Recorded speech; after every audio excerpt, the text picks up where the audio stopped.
Hey everybody, I'm Joe Hirsch, and it's great to be learning with you today as we wrap up our series on the Miklat, a topic that's designed to help you better understand Daf Gimel Amud Bet in Masachet Makkot.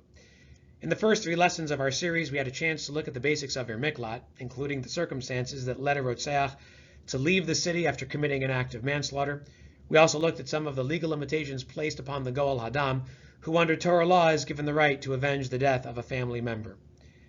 We also took a look at some of the location of these Miklat, 6 cities in total spread throughout the land of Israel on either side of the Jordan, and 6 cities that were also inhabited by the Leviim.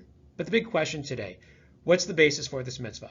What's the rationale in sending a Rotzeach, an accidental murderer, on his way for an undisclosed period of time until the Kohen Gadol dies into one of these Miklat?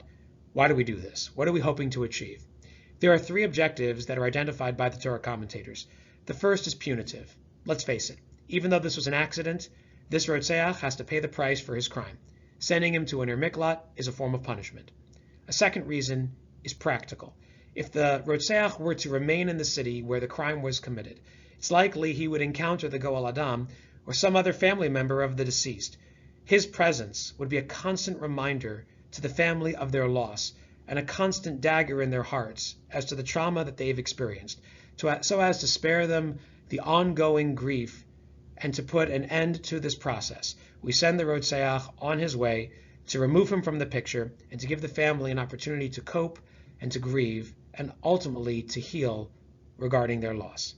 But the third reason why the Rotzeach must leave the city and go to an Miklat is perhaps the most intriguing.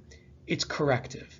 By sending him into one of these cities that are occupied by the Leviim, ambassadors of God's will and God's word on this earth, we hope that the Rotzeach will have an opportunity for some soul searching and reflection, living among people who are paragons of moral excellence.